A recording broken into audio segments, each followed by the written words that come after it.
think Drew Brees is one of the best players to never win an MVP. When you can talk about talent and you bring up Patrick Mahomes and some of the other greats like Elway and Manning, from a talent standpoint, I hear you. Drew Brees is a shade over 6 feet tall. Okay, Drew Brees is not the most athletically gifted guy ever. But if we're talking about the best quarterbacks to ever play the game, how can you not put Drew Brees in that category? He absolutely, unquestionably has earned a seat at the table when we have the conversation of greatest of all times. The lights dim across the Superdome. 70,000 voices fade to silence. In this cathedral of football, where legends are born and dreams either flourish or die, one man stands at the center of it all. His arm cocked back, eyes scanning the field with surgical precision. This is Drew Brees, and his story isn't just about football. It's about resilience when the world counts you out, about finding purpose in pain, and about how one man's refusal to quit can lift an entire city from despair. But before the records, before the rings, before he became the heartbeat of New Orleans, Drew Brees was just a kid from Austin, Texas, learning that sometimes being small means you have to be twice as tough. Born on January 15, 1979, Drew Christopher Brees entered the world in Dallas but grew up in the heart of Texas football country. His grandfather, Ray Akins, wasn't just any football fan. He was a coach who understood the game's deepest intricacies. From Ray, young Drew learned that football wasn't just about physical gifts. It was about preparation, precision, and an unshakable belief in yourself when others couldn't see your potential. Austin's Westlake High School was where Drew's legend began to take shape. Standing barely 6 feet tall, he was the quarterback scouts overlooked and rivals underestimated. But what he lacked in height, he made up for with an arm that could thread needles and a mind that processed the game like a chess grandmaster. He led Westlake to a perfect season and a state championship, throwing for over 4,000 yards and 40 touchdowns. Yet college recruiters remained skeptical. Too small, they whispered. Not the prototype. Drew had a choice. He could let their doubts define him, or he could prove them catastrophically wrong. Purdue University became the stage for his transformation from overlooked prospect to national sensation. Under head coach Joe Tiller, Drew flourished in an offensive system that maximized his intelligence and accuracy. His sophomore season announced his arrival on the national stage. He threw for over 3,000 yards, leading Purdue to their first bowl victory in 34 years. The kid they said was too small was suddenly too good to ignore. But it was his junior year that cemented his college legacy. Drew shattered Big Ten records, throwing for 3,909 yards and 26 touchdowns. He led Purdue to a stunning upset over Kansas State in the Alamo Bowl, completing 36 of 59 passes for 378 yards. The performance was vintage Drew Brees, precise, clutch, and utterly relentless. By his senior season, he had rewritten Purdue's record books, finishing his college career with 11,792 passing yards and 90 touchdowns. The 2001 NFL Draft arrived with typical uncertainty for Drew. Despite his college success, questions persisted about his size and arm strength. The San Diego Chargers selected him in the second round, 32nd overall. It wasn't where Drew dreamed of going, but it was his opportunity to prove the doubters wrong once again. San Diego presented both promise and frustration. Drew showed flashes of brilliance, but inconsistency plagued his early NFL years. The Chargers struggled, and Drew's confidence wavered as criticism mounted. Some questioned whether he was truly franchise quarterback material. The turning point came in 2004 when Drew finally put together the season that showcased his potential. He threw for 3,159 yards and 27 touchdowns, leading San Diego to their first playoff berth in 9 years. The following season was even better: 3,576 yards, 24 touchdowns, and another playoff appearance. Drew Brees was finally becoming the quarterback everyone hoped he could be. Then disaster struck. December 31st, 2005, the final game of the regular season against Denver. Drew rolled out on what seemed like a routine play, but Broncos defender Gerard Warren's hit sent him crashing to the turf. The impact tore his labrum and rotator cuff, requiring immediate surgery. Doctors weren't sure he'd ever throw effectively again. The Chargers, spooked by the severity of the injury, decided not to risk a long-term contract. Instead, they used their first-round pick on Phillip Rivers and prepared to move on. For Drew, it felt like the end. Everything he'd worked for, everything he'd overcome, seemed shattered along with his shoulder. But in his darkest moment, an unexpected lifeline appeared from an unlikely source. New Orleans, a city still reeling from its own devastating trauma. Hurricane Katrina had ravaged New Orleans just months before Drew's injury. The Superdome, once a symbol of civic pride, had become a refuge of desperation. The Saints organization was in shambles, their future uncertain. Many questioned whether professional football could even survive in post-Katrina New Orleans. Into this chaos stepped Drew Brees, carrying his own doubts, but also an unshakable faith that broken things could be rebuilt stronger than before. The partnership seemed perfect in its imperfection.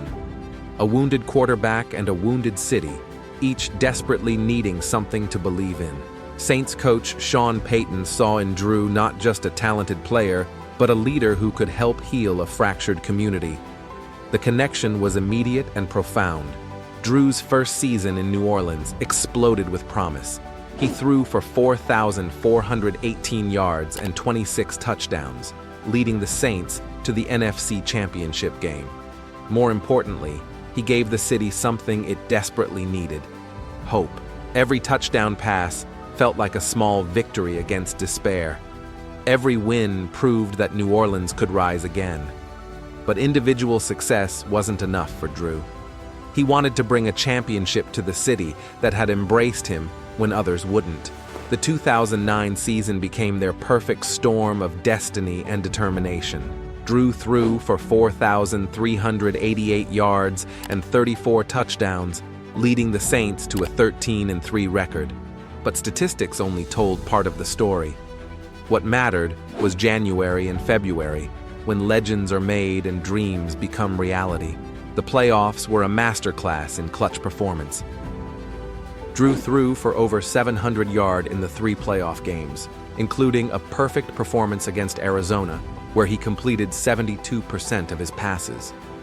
Drew's fourth-quarter touchdown pass to Reggie Bush, followed by the game-winning field goal by Garrett Hartley, sent the Saints to their first Super Bowl in franchise history. Super Bowl 44 against Indianapolis arrived with the weight of an entire city's hopes. Drew knew this wasn't just about football. This was about proving that New Orleans belonged, that they could compete with anyone, that hurricanes and doubters couldn't destroy their spirit.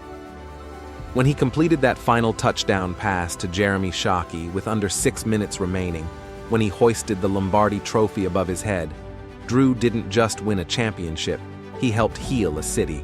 The Super Bowl MVP award was just the beginning of Drew's individual accolades.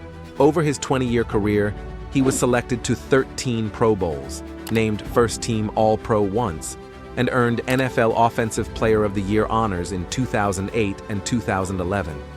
But the records tell the most compelling story of his greatness. When Drew retired after the 2020 season, he held virtually every major passing record in NFL history. His 80,358 career passing yards stood as the all-time record until recently surpassed. His 571 touchdown passes ranked second all-time. He completed 67.7% of his career passes, a testament to his legendary accuracy. He led the league in passing yards 7 times, completions 6 times, and passing touchdowns 4 times. Perhaps most remarkably, Drew threw for over 5,000 yards in 5 different seasons, more than any other quarterback in history. His 2011 season was particularly spectacular: 5,476 yards and 46 touchdowns, numbers that seemed impossible when he was that overlooked kid from Texas.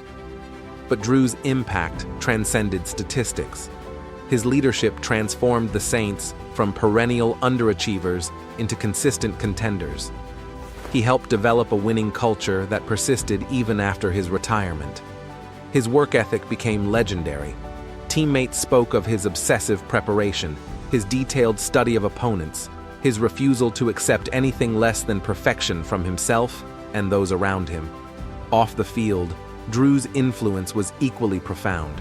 His Brees Dream Foundation has donated millions to cancer research, educational initiatives, and disaster relief efforts. After Hurricane Katrina, he didn't just play football in New Orleans, he invested in its recovery. He opened restaurants, supported local businesses, and used his platform to advocate for the city's renaissance. His faith provided the foundation for everything he accomplished. Drew spoke openly about how his relationship with God guided his decisions and gave him strength during difficult moments. That spiritual foundation helped him maintain perspective when success arrived and resilience when challenges emerged.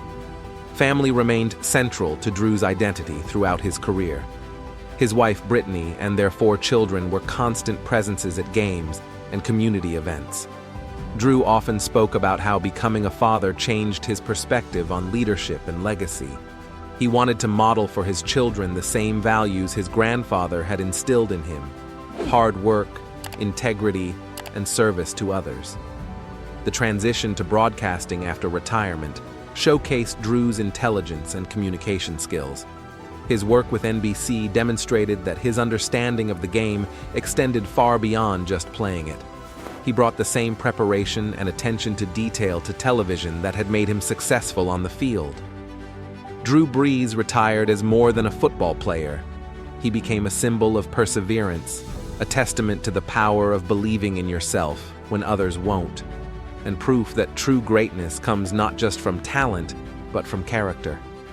His journey from overlooked Texas kid to Super Bowl champion to beloved icon teaches us that setbacks are just setups for comebacks. For future athletes facing their own doubts and obstacles, Drew's legacy offers a blueprint. Work harder than everyone else. Prepare more thoroughly. Lead by example. Use your platform to serve others. Never let anyone else's limitations become your own. And remember that sometimes the greatest victories come not from dominating when you're expected to win, but from succeeding when everyone expects you to fail. In New Orleans, they still chant his name. In NFL record books, his achievements endure. But Drew Brees' greatest legacy isn't measured in yards or touchdowns. It's measured in the lives he touched, the city he helped heal, and the proof he provided that greatness isn't about size or pedigree. It's about heart, and Drew Brees had the biggest heart of them all.